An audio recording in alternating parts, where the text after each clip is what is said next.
Hello, my name is Andrea. I'm a registered dietitian, and I'm going to be talking to you a little bit about how to work on your health now and how to work on your kids' health now, which is going to translate into being healthy for life. So really what we're going to be doing is some quick and easy nutrition for families living with digestive disorders. So I recommend you either take notes or pull out your phone and take pictures of my slides, because I'm definitely going to be challenging you to make some nutrition changes in the next 15 minutes. I have no financial disclosures at this time. I do run a private practice in Calgary, Alberta, and that is it. So I'm going to be giving you 5 practical tips on how we can nourish your body well and your family's body well. And so your challenge today is to pick one. So these are all small, meaningful changes, really easy nutrition things you can do with your family that are going to have a big impact long term. So these are going to be habits you form as a family that are going to translate into good health down the road. And really, by implementing nutrition changes, you can help your kid with digestive disorders feel as good as they possibly can. So I want you to pick one of these things, start to implement it into a habit, and then as you feel confident doing that, you can add in another. So the first tip is to eat mindfully. Who here has heard of mindful eating before? Couple things, maybe you heard about it on the food guide release today, kind of exciting. But this is really important because in this day and age, we are just go, go, go all of the time. And when we eat, we typically eat distracted. So we call this an impaired eating environment, eating in front of the TV, eating in the car on the way to a sport. And very rarely do we sit down and actually check in with our hunger and fullness, which plays a role in how we can perceive our digestion. So what I'd like you to do as a family with your child is each time you go to eat, ask yourself, where am I at on the hunger scale? So this is a simple 1 to 10 scale, 1 being starving and 10 being unbutton the top of your pants, Thanksgiving dinner stuffed. And ideally, we're starting to tune in with what regular hunger feels like. Now, with digestive disorders, what I find with patients is your child may not perceive hunger the same way that someone else might.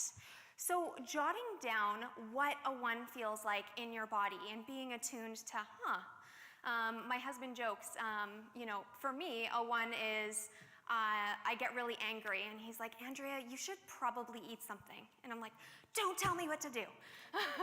So for me, starving is a mood change. I'm usually really grumpy. Little things set me off. Whereas in somebody else's body, that may feel different. So starting to jot down what regular hunger feels like. And this might be that true tummy rumble hunger, or it might be something more subtle, like a change in concentration or a change in focus. Getting your kids to attune to what hunger feels like in their body is really important so that they can respond to it appropriately. At the same time, we want to eat until we're comfortably full or satisfied. And this is actually 2 different things. Satisfied is actually getting enjoyment from food, and then comfortably full is actually that sensation of fullness. So we want to make sure we achieve both, and really to feel satisfied, we do have to eat without distraction. Because what happens if you sit down to your dinner in front of Netflix, you start eating, and all of a sudden you look down and you're like, where did all my food go?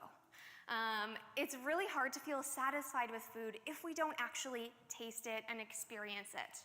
So eating at the table with your family is a really easy way to incorporate mindful eating in. At the same time, with digestive disorders, we often have the association to think about what food does to us, oftentimes relating to digestive symptoms. So instead of thinking what food does to us, get your kids to start thinking about what food does for us. So it helps to keep our gut healthy, it gives us energy, it allows us to play sports, it helps us to do well in school. And start to have your kids make positive associations with food rather than the, when I eat this, it gives me a tummy ache. Does that make sense? So that's a really easy tip to start to incorporate mindful eating into your family's meal behaviors. The second tip is to keep nutritious grab-and-go snacks on hand. And this is important because if the healthiest choice is not the easiest choice, chances are you probably aren't going to make that choice, right? The example being that if I get a whole bunch of vegetables at the grocery store and I stick them in my fridge, at the back of the fridge, when I get home, they might sit there all week, and then by the end of the week I pull out the bag and they're all kind of mushy. So we want to make sure that we have snacks on hand that make us feel good, especially with kids with digestive disorders, foods that they feel safe with eating, foods that they can grab. So I like to keep, a box of snacks in my fridge. I have like a pull-out drawer thing. Or in my pantry, I keep a container of snacks that are just grab and go. When we run out, we restock. So ultimately, we want to make the healthiest choice the easiest choice, especially as your kids grow older and develop food autonomy, the ability to go into the pantry and grab whatever they'd like. Making sure that you have healthy snacks at eye level or that are reachable to them is very important. And then it helps you to avoid having to choose foods that may bother your guts. So if you don't have a variety of healthy snacks on hand that make you feel good, you're more likely to grab the things that may cause tummy upset but may just tie you over to the next meal. And it really helps to eliminate the stress of having to make food decisions. So kids love to express their autonomy through food, giving them the choice of you can grab something from the fridge, there's yogurt tubes and cheese sticks, or you can grab something from the pantry. There's nuts and seeds or crackers, So examples of nutritious snacks that are kind of make ahead or prep are fresh and dried fruits, tummy-friendly granola bars. I swear I had a whole bunch of pictures. Oh yes, they're there. Veggies and hummus, yogurt and granola. Those mini tuna cans and crackers are awesome, especially if you're going from school to sports. They don't need refrigeration. Trail mix, toast and nut butters, pita and hummus, guacamole or salsa. Those are kind of kid-friendly dips. Cheese and crackers, cereal and milk, oatmeal packets, peanut butter and jelly sandwiches, just really easy food first, Whole Foods items. Next slide. Or you can make some of your own kind of prep ahead items. Things like yogurt popsicles are really easy. So kids love popsicles. Just stick 2 popsicle sticks in, stick it in the freezer. They're thrilled with that. Oatmeal cookies are nice and easy. Energy balls, smoothies, vegetable soups. Make for a really good snack. Baked fruit crisps, oatmeals, muffins, chickpea cookie dough. So in terms of finding recipes, I know the Dietitians of Canada website has a ton of great recipes. So does the CDHF. Our blog also has some digestive-friendly recipes as well. So there's definitely lots of different options out there.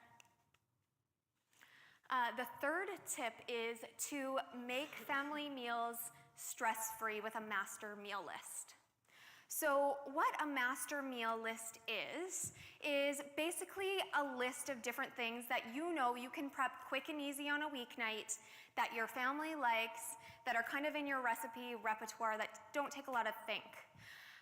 So the example I always give is if you go to a restaurant and there's a 20-page menu, it's almost impossible to make a choice, right? What the master meal list does is it takes that 20-page unlimited what should we eat for supper into a 1-page menu where it's a really easy choice. And what I love about the master meal list is it's really easy to take the stress off of that one meal planner in the family and get family involved. So maybe Monday nights your daughter has to pick something from the Mexican category, and Tuesday your son has to pick something from the Asian category, or you can do it by protein, so beef, chicken, pork, seafood, vegetarian.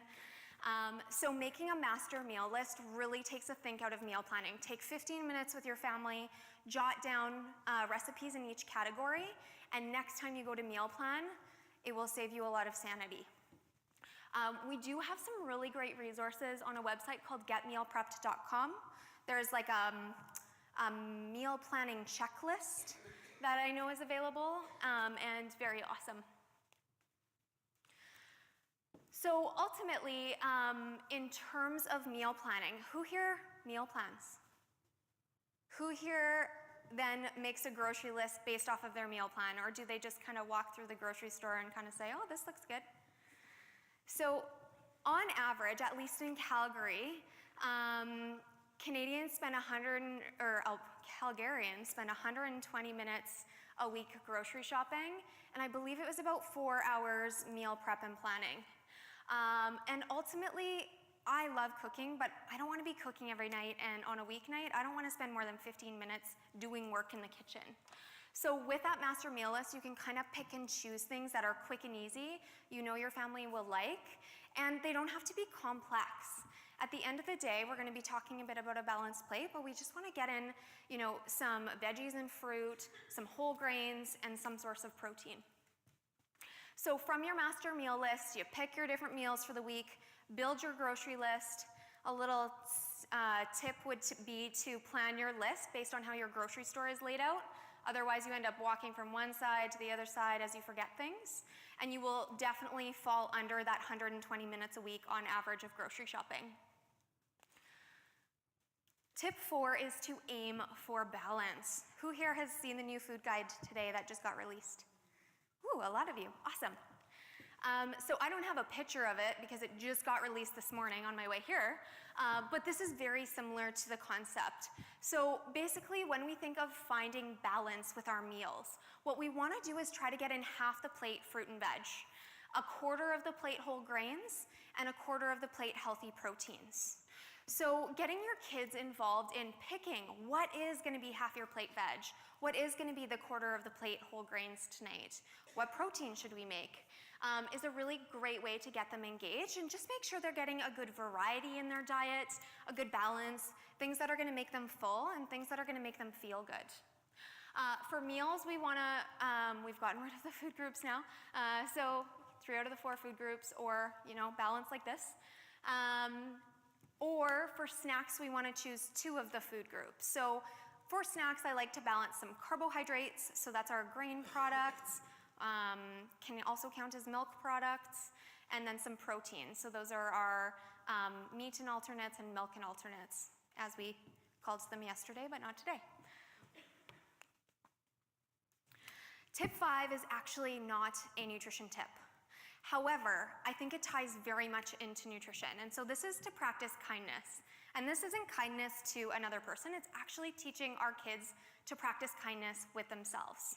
Because how easy is it for us when we have gut issues to say, oh, what did I do wrong now? What did I eat wrong? In reality, gut issues are more complicated than just food.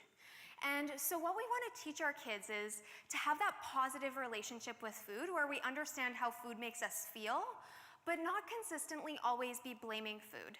And so what that comes down to is actually practicing self-compassion.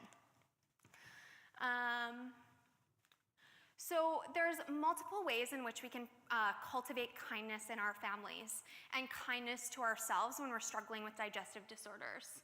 This includes self-compassion. We'll go through the steps, I think, on my slides.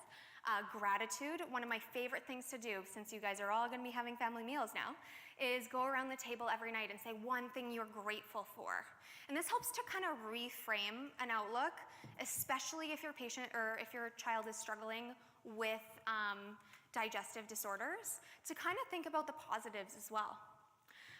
Being mindful, so this comes down to eating as well as mindful living.